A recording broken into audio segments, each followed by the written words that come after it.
Yes, hello. It's Eddie here, your only Web3 mentor who will take you through all possible Web3 earning opportunities. Sasa, siku ya leo nilikuwa nataka nizungumzie kuhusiana na hii Flafo.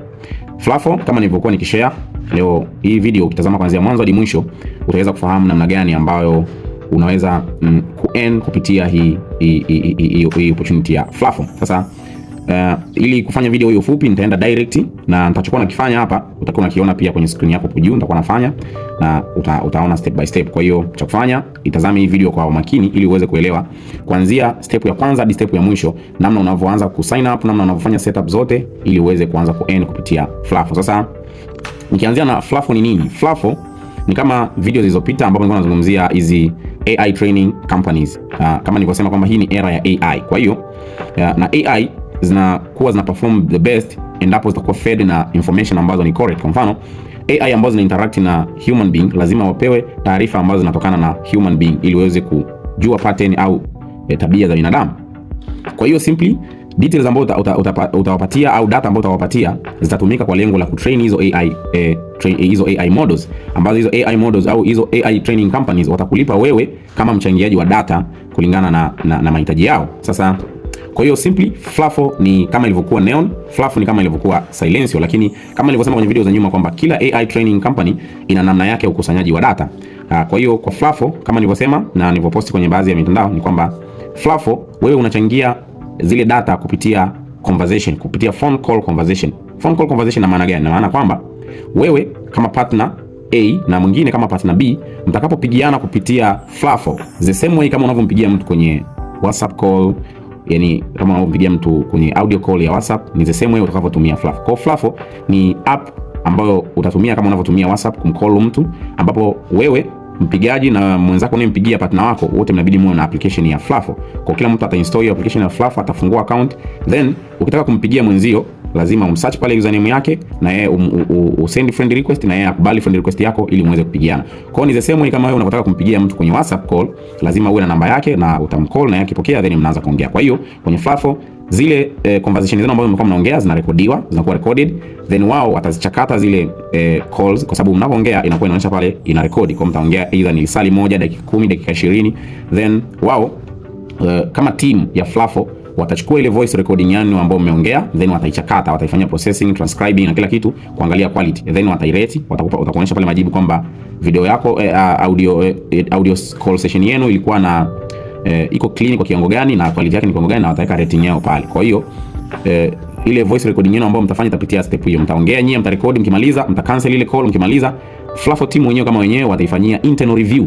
Wakifanyia internal review watairate ile video, then wewe kama user ukiingia kwenye account yako utaona pale kama bado voice yako haijawa approved, utaona iko pending, itakuwa inaandika pending pale, na ikishakuwa verified sasa internal verification utaona imeandikwa verified. Ikishakuwa verified utapewa na rating pale kwamba kulingana na quality ya conversation yenu ina rating ya 3 au ya 4 hivyo. Kwa baada ya hapo wao sasa watazituma data hiyo kwa client. Client ni nani? Client ni wale AI training companies ambao wana request sasa kwamba wao wanawatumia Flafo team kwamba sisi tunahitaji katika lugha fulani, tunahitaji labda masaa 1000 specifically, mfano katika lugha ya Kiswahili, nitaka notification hapo.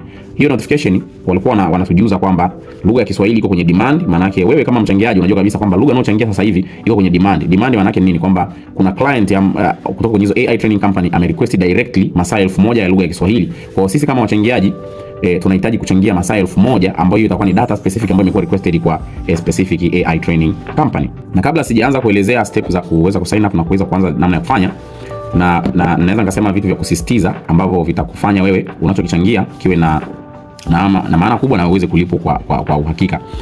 Kwanza hakikisha kabla hujampigia mtu, hii sio kama vile utakapompigia mtu kwenye WhatsApp maybe yuko kwenye makelele, yuko anatembea then mkao mnaongea. Hapana. Hakikisha una provide data ambayo ni quality. Data quality na maana gani? Na maana kwamba hawahitaji sehemu ambayo ina background noise, kwa sababu voice zako zitaenda kuwa transcribed. Maana yake kama utakuwa unazungumza sehemu ambayo kuna makelele, maana yake ile transcription itakuwa na maneno ambayo yamechanganywa. Kwa maana yake voice yako itakuwa kama haieleweki. Kwa hiyo fanya mazungumzo pekee sehemu ambayo utakuwa wewe hakuna makelele, sehemu ambayo umetulia, hamna background voice, na ikiwezekana kabisa kama una uwezo kutumia earphone au earpods utavaa, then na partner yako pia atavaa na wewe pia utavaa earpods ili kuweza kufilter zile background noise pamoja na makelele mengine. Kwa hiyo kutokuwepo kwa background noise au makelele yote kwa nyuma ndio ita affect quality ya voice yenu, ambao quality ya voice yenu mtaona kwenye rating. Kwa hiyo voice yenu ikiwa na rating kubwa, tafsiri yake ilikuwa voice yenu iko clear, pamoja hakuna background voice na kila kitu. Kwa hiyo cha kwanza kuzingatia. Kitu cha pili cha kuzingatia ni connection, maana yake hakikisha pia internet yako iko vizuri, kwa sababu ikiwa ina disconnect ina affect data yenu kuwa submitted, kwa sababu voice yenu inakuwa recorded directly. Kwa hiyo sasa endapo mmoja wenu au wote internet yenu ikiwa ina lag, maana yake itakuwa mnapata shida kwenye baadhi ya voices zenu kuwa rejected kwa sababu ya hiyo issue ya connection. Kwa hiyo hakikisha pia na internet connection yako iko sawa. Kwa vitu vile vya kuzingatia vikubwa kabisa ni internet connection na background voice. Hakikisha unazungumza katika maeneo ambayo yako kimya. Kwa tenga muda wako ambao unakuwa labda umetulia, ambao mazingira ambayo yako kimya, ili uweze kufanya hayo mazungumzo. Kitu cha tatu ni kwamba mtu pekee ambaye utakazungumza naye ni mtu ambaye yuko kwenye application. Kwa maana yake huwezi kuzungumza na mtu ambaye ana application ya Fluffo. Kwa hiyo kama huna partners wa kuweza kuzungumza nao, kuna group langu liko hapo juu, group letu ambalo linaitwa online earning opportunities na Connect. Kwa hiyo utakuja hapo, ile group lina watu karibia 180 plus, watu 280 plus. Hapo watu wako active masaa 24. Kwa hiyo wewe ukitaka partner wa kuzungumza naye, utakuja kwenye group hapo, utatuma message kwamba nani yuko active, then watakutumia username, mtu yoyote, kwa sababu stories zozote, kwa sababu kwenye kuongea mtaongea stories zozote. Kwa hiyo kama unataka kuzungumza na mtu yoyote, huna partner kuzungumza naye, utakuja kwenye group pale, utatafuta partner kuongea naye, atakutumia username yake, mtatumiana friend request, then mtaanza kuzungumza. Kwa hiyo kama unataka partner kuzungumza, kutoka kwenye group pale kuna watu ambao wanazungumza kila siku. Kama pia una rafiki zako au una mtu yoyote ambaye unaweza kuzungumza naye, pia ni sawa. Unaweza ukamwambia download application na ya sign up, then mkaanza kuzungumza. Kwa baada ya vitu vyote hivyo, sasa let's go to the real tutorial part, ni kukuonyesha sasa namna utakavyotakiwa kufanya au kusign up kuanzia mwanzo hadi mwisho ili uweze kuanza na Fluffo. Sasa hapa naenda kuonyesha step by step guide jinsi ya kuanzia mwanzo hadi mwisho ili na wewe uweze kufanya. Kwa hapa mimi nitakuwa nafanya kwenye simu yangu hapa, na nitakuwa nakuonyesha hapa juu nitakachokuwa nakifanya, na wewe utatakiwa kufanya hivyo hivyo ili uweze kuanza hii Fluffo. Kwa hiyo hatua ya kwanza itabidi uklik hiyo link hapo chini. Kuna link nitakuwekea hapo chini. Hiyo link ukikliki itakupeleka direct sasa kwenda kuanza kudownload application na kuweza kusign up. Kwa hiyo utaklik hiyo link hapo chini ambayo nitakuwekea kwenye description, pia kwenye group na kwenye kila social media accounts ambazo na post updates huaga naziweka. Kwa hiyo ukiklik hiyo link itakupeleka direct kwenye Play Store kama hivyo unavyoona hapo juu. Utakuwa unaona ninachokifanya. Kwa uta install application ya Fluffo kwenye Play Store kama hivyo unavyoona hapa. Nimeclick install, kwa una install. Kwa hiyo link ukiklik inakupeleka direct kwenye Play Store. Kwa uta install. Tasubiri install. Haya, hapo kama ishakuwa installed, maana yake utafungua sasa, utaklik open. Hapo hii ni application ya Fluffo ambao pia na partner wako inabidi afanye the same way kama unavyofanya. Utamtumia link yako sasa. Utaenable kila kitu. Kwa hiyo utaenable ku make calls kutoka kwenye app ya Fluffo kwa sababu inahitaji uruhusu. Kwa kama hapa utaklik. Kwa utakuja sehemu ya kusign up. Sehemu ya kusign up utaweka email yako kama unavyoona hapo kwenye sehemu ya kusign up, utaweka email yako, then utasubmit ku request code. Kwa utasign up kwa email. Hapa utatumia verification code kwenye email yako. Kwa utaingia kwenye email yako, utaangalia verification code ambayo utakuwa umetumiwa, utaikopi verification code, utakuja utaiweka sehemu ya code hapo, utaiandika kwa sababu huwezi kupaste, utaiandika namba 11 then uta-verify. Hapo uta-allow notification kwa sababu inabidi mtu akikupigia upate notification kwamba kuna mtu anakupigia. Kwa uta-allow notification. Kwenye kupick username inabidi upick unique username. Yani unique username na maana kwamba username ambayo hakuna mtu mwingine ambaye anatumia. Kwa hiyo ukiandika username ambayo unaweza kuandika jina lako, haina shida. Unaweza kuandika jina lolote. Ukiona username unaoandika imeandikwa already taken, inabidi ubadilishe uandike nyingine mpaka uone imekubali, maana yake hiyo ndio username ambayo iko available wewe kutumia. Kwa sometimes unaweza kuandika jina lako ambalo ni normal jina lako, lakini kwa kuta kuna mtu analitumia tayari. Kwa hiyo utatakiwa ubadilishe kwa sababu majina yanaweza kufanana. Utabidi ubadilishe jina ambalo liko available, ambalo litakubali kuwa available, hapo ndio utaruka nalo, hilo ndio itakuwa username yako. Pia mtu akiwa anakusearch maana yake atakusearch kwa hilo jina. Kwa utasearch hapo, utajaribu username tofauti ambayo itakubali, ndio utaruka nayo, ndio kama username yako.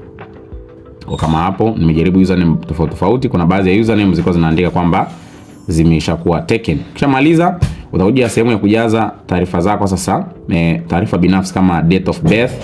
Maana yake ni utakuwa na drag hapo, utakuwa unachagua kwamba umezaliwa mwezi wa ngapi, tarehe ngapi na mwaka gani, kama inavyoonyesha hapo ninavyofanya mimi kwenye screen yangu hapo. Kwa hizi ndio personal details. Hakikisha umejaza umri ambao at least ni miaka 18. Kwenye gender utachagua gender yako hapo.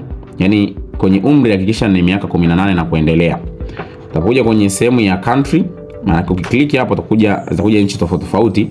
Maana hii hapa hamna haja ya kutumia VPN au hamna haja ya kuficha identity yako ya nchi unapotokea.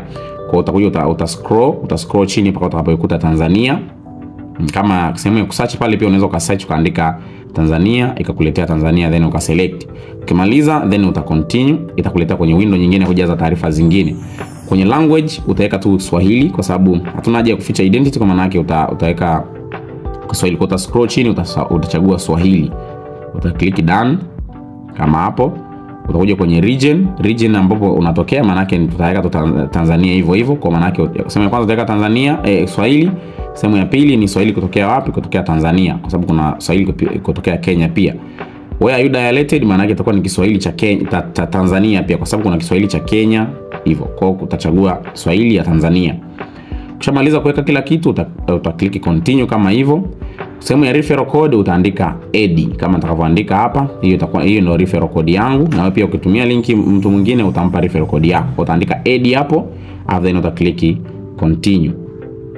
Kwa baada ya kujaza referral code then uta-click continue. Hapo watakuletea terms and conditions za Flafo. Uta-scroll chini uweze ku-accept zote, maana yake uta-click accept kama hapo ilivyokuja. Uta-accept hizo terms and conditions. Okay. Ita load. Then hapo itakuja hiyo ni daily check-in. Daily check-in maana yake ni kama vile ukifungua application kila siku utakutana na hii notification ya daily check-in. Daily check-in ni kama mahudhurio ya kila siku. Maana yake hiyo daily check-in pia inakupa points za wewe kupata raffle ticket. Kuna raffle ambao wanaweka $250 kwa mtu ambaye atakuwa na tickets nyingi. Uta-click hapo, then utakuja uta-accept hizo, unaweza kusoma hizo kwamba inafanyaje kazi. Utamwadi friends wako, then mta-start recording the calls, then you get paid baada ya calls zako kuwa verified. Kwa hiyo ni maelekezo tu ambayo unaweza ukayasoma, pia unaweza ukaskip. Umeona? Kwa hiyo hapo unaweza kuona hapo kuna hiyo $250. Hiyo ni weekly raffle. Kila wiki wao wanatoa $250 kwa mtu mmoja, kwa sababu unavyoongea kila calls ni dakika 15 huwa inapata tiketi moja. Maana yake sasa hivi kama ukiangalia kuna tiketi zaidi ya 5000, maana yake watu wanavyozungumza wanapewa hizo tiketi. Kwa hiyo baada ya kujaza kila kitu, hii ndio itakuwa sehemu yako sasa. Hapa ndio umesha register kila kitu, account yako iko sawa kuweza kuanza ku make calls. Sasa ili uweze kumpigia mtu lazima umsearch kwa username. Kwa mfano kama hapo mimi na search username ya account yangu nyingine, kwa hiyo unaweza kaandika hapo, inakuwa ni rahisi kujiidentify kwa sababu kuna picha. Kwa hiyo pia na wewe utaenda kwenye profile yako utaweka picha yako hapo. Kama hapo tayari nime send friend request. Nikisend friend request, ile friend request inatumwa kwa rafiki yangu ambapo yeye anatakiwa ku accept ili niweze kumpigia. Kama hapo tayari friend request imeshakuwa accepted, ndio maana unaona hapo imeandika friends. Kwa maana yake nikitaka kumpigia Eddie lazima nitasearch hapo, nitakuja kwenye sehemu ya calls, nitamsearch Eddie then nitampigia. Kwa hiyo hapo kwenye profile yako ili uweze mtu mwingine aweze ku-identify vizuri, unaweza ukaweka picha hapo juu kwenye sehemu ya picha. Haya. Kwa hiyo ndio hivyo. Mtu yote ambao utakuwa hawa wengine wanaandikiwa tap to add, maana yake ni watu ambao unaweza ukaklik na ukawa add.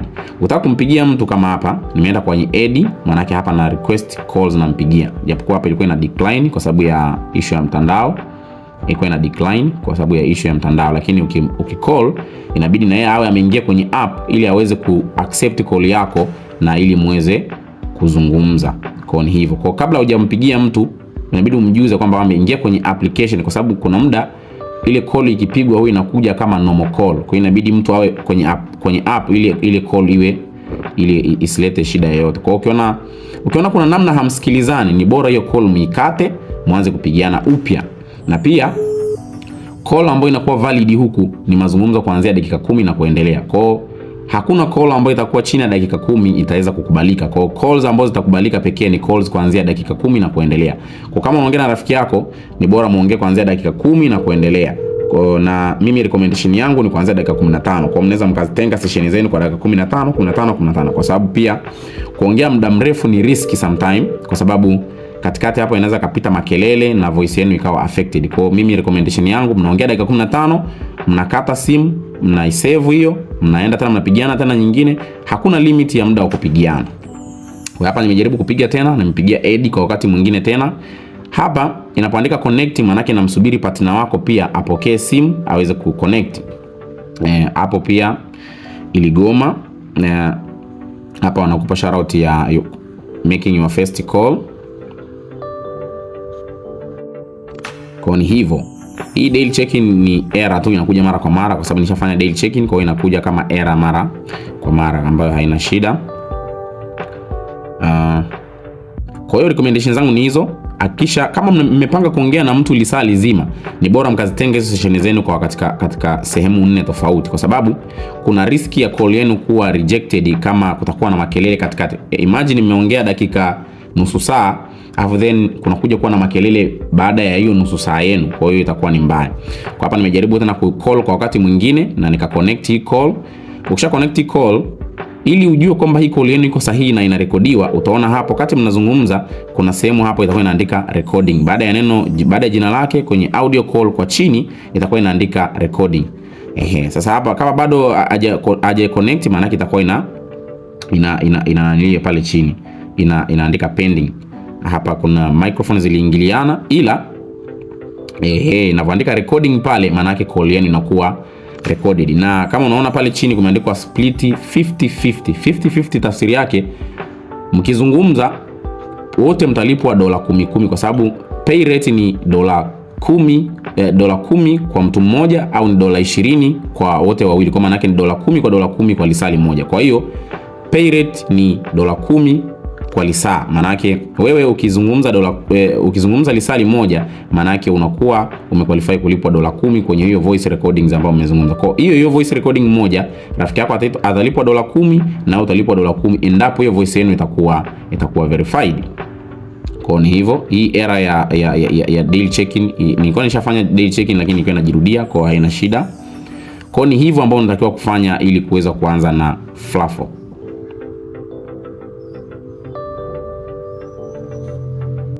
Na pia ili kuona statistics ya call zenu ambazo mko mmefanya, ukiingia kwenye sehemu ya profile yako, kwenye profile ya call zako, utaona pale calls ambazo ziko verified, calls ambazo ziko pending.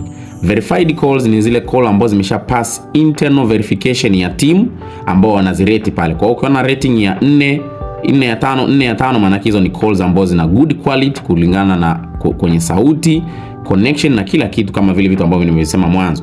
Sasa hapa nadhani kuonyeshe namna ya withdraw earnings zako. Earnings ambazo utaweza withdraw ni zile ambazo zimeshakuwa verified peke yake. Earnings ambazo zimekuwa verified, maana yake timu imeshafanya internal verification zikawa approved. Mimi nazungumzia sasa ambazo zimekuwa approved, maana yake zimekuwa sold kwa client. Kwa hiyo ukiingia kwenye profile yako hapo, utaona ile withdrawable balance kama nilivyoonyesha hapo. Katika verified ziko $105, lakini $6, maana yake kuna voice recordings zangu ambazo zimeshakuwa sold tayari. Kwa mimi nimeshalipwa na partner wangu ameshalipwa. Kwa namna ya withdraw, maana yake natakiwa withdraw kwenda kwenye exchange ambayo ina support, kwa sababu hapa tuna withdraw kwa mfumo wa USDC. Kwa kwenye USDC, maana yake itabidi utoe kwenda kwenye exchange ya OKEX. Kwa hapa nimeonyesha namna ya kutoa kwenye exchange ya OKEX.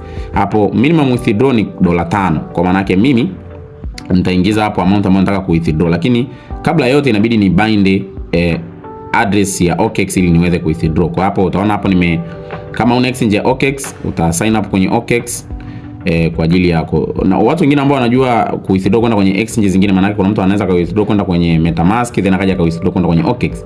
Ila OKEX ndio exchange ambayo ina support hiyo Monad chain, kwa sababu inabidi withdraw kwenda kwenye Monad chain. Kwa OKEX uta sign up OKEX then utapata hiyo withdraw deposit address ya OKEX ya USDC. Kwa kama unaweza kuona hapo, nimeenda kwenye OKEX, nimeclick deposit. Hii ni account yangu ya OKEX. Sasa nimeenda kwenye USDC, nimeselect network ya Monad, nimecopy link ya Monad. Maana yake nitakurudi huku sasa kwenda kubind hiyo address yangu ya Monad. Maana yake nikiwithdraw hizo $6 zitaenda kwenye OKEX. Zikienda kwenye OKEX, sasa mimi naweza nikazipeleka Binance kwa ajili ya kuzisell. Kwenye issue ya withdraw, nadhani kwa sababu tuko kwenye group pia unaweza kanitafuta mimi muda wote ambao withdraw zako zitakuwa ziko approved, nikakuelekeza personally namna ya ku withdraw. Kwa hiyo haina shida. Kwa kama ni unaelewa, maana yake unaweza kaona hapo nilivyoandika kwenye hiyo video hapo, nimelebo hapo na nimeweka address ambayo naweza ku withdraw. Chain ambayo na withdraw ni Monad.